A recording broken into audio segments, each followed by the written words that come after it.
Hello all. Day 1లో afternoon వరకు model విలేజ్లో time spend చేసి ఇప్పుడు షాంక్లిన్ బీచ్కి వెళ్తున్నాం. మాకు మోడల్ విలేజ్ నుంచి షాంక్లిన్ బీచ్కి వెళ్ళటానికి 1 అవర్ టైం పట్టింది. మేము అన్ని ప్లేసెస్కి లోకల్ బస్లోనే జర్నీ చేసాం, ఎందుకంటే మేము 2 డేస్ అన్లిమిటెడ్ పాస్ తీసుకున్నాం కాబట్టి.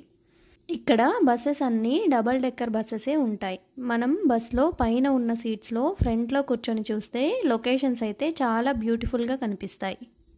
ఇలాంటి ఎక్స్పీరియన్సెస్ కోసమే మేము ప్రతి బస్లో పైన ఉన్న ఫ్రంట్లో సీట్స్లో కూర్చొని లొకేషన్స్ని ఎంజాయ్ చేస్తూ జర్నీ చేశాం.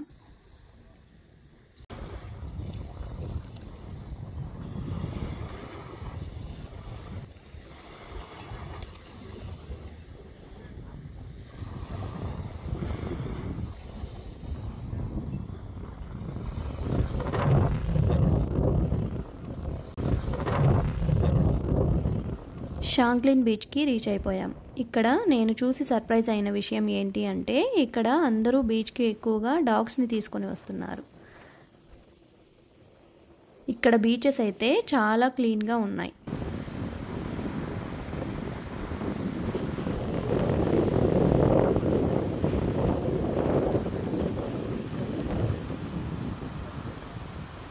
ఇక్కడ బీచ్ని చూసిన తర్వాత పక్కనే ఉన్న డైనో ఐలాండ్స్ గోల్ఫ్ అడ్వెంచర్స్కి వెళ్ళాం.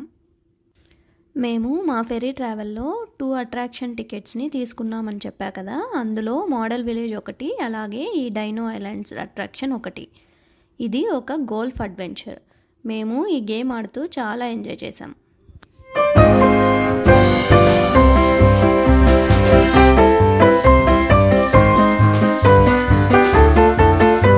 మాకు ఇద్దరికి ఈ గోల్ఫ్ గేమ్ ఆడటం ఫస్ట్ టైం అయినా కూడా ఇద్దరు ఒక టీమ్గా కలిసి ఆడుతూ ఎంజాయ్ చేశాం. ఇక్కడ వీళ్ళు ఒక స్కోర్ కార్డ్ ఇస్తారు, మనకు ఎవరికి ఎన్ని పాయింట్స్ అని నోట్ చేసుకోవడానికి. ఫైనల్గా కౌంట్ ఎవరిదైతే తక్కువలో ఉంటుందో వాళ్ళే విన్నర్స్ అన్నమాట. ఫైనలీ గేమ్ మొత్తం ఆడిన తర్వాత గేమ్లో నేనే విన్ అయ్యాను. తర్వాత మళ్ళీ కాసేపు అలా షాంక్లిన్ బీచ్లో టైం స్పెండ్ చేసి పీకాక్ హిల్కి వెళ్ళాం.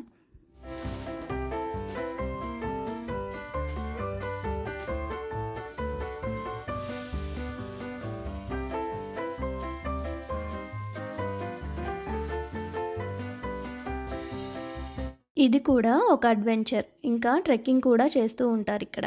కానీ ఈ అడ్వెంచర్ మాత్రం మా ట్రిప్లో మర్చిపోలేనిది అని చెప్పొచ్చు. చాలా హిల్ ఉంటుంది, ఎక్కడానికి కొంచెం చాలా కష్టంగా ఉంటుంది.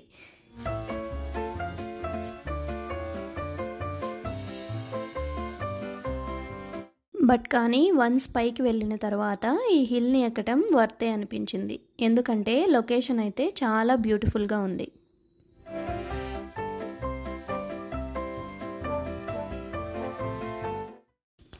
తరువాత మేము రైడ్ బీచ్కి వెళ్ళాం.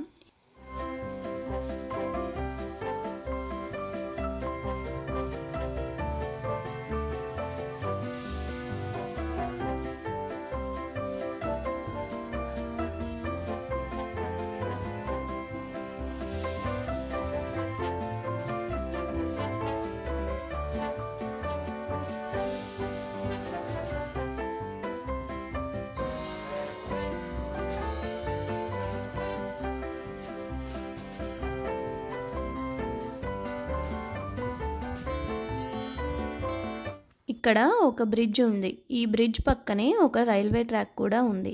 ఈ ట్రాక్ మొత్తం ఓషన్ మీద ఉంటుంది, ఒక 1 మైల్ వరకు. తర్వాత రైడ్ బీచ్లోనే కాసేపు టైం స్పెండ్ చేసి హోటల్కి రిటర్న్ అయిపోయాం.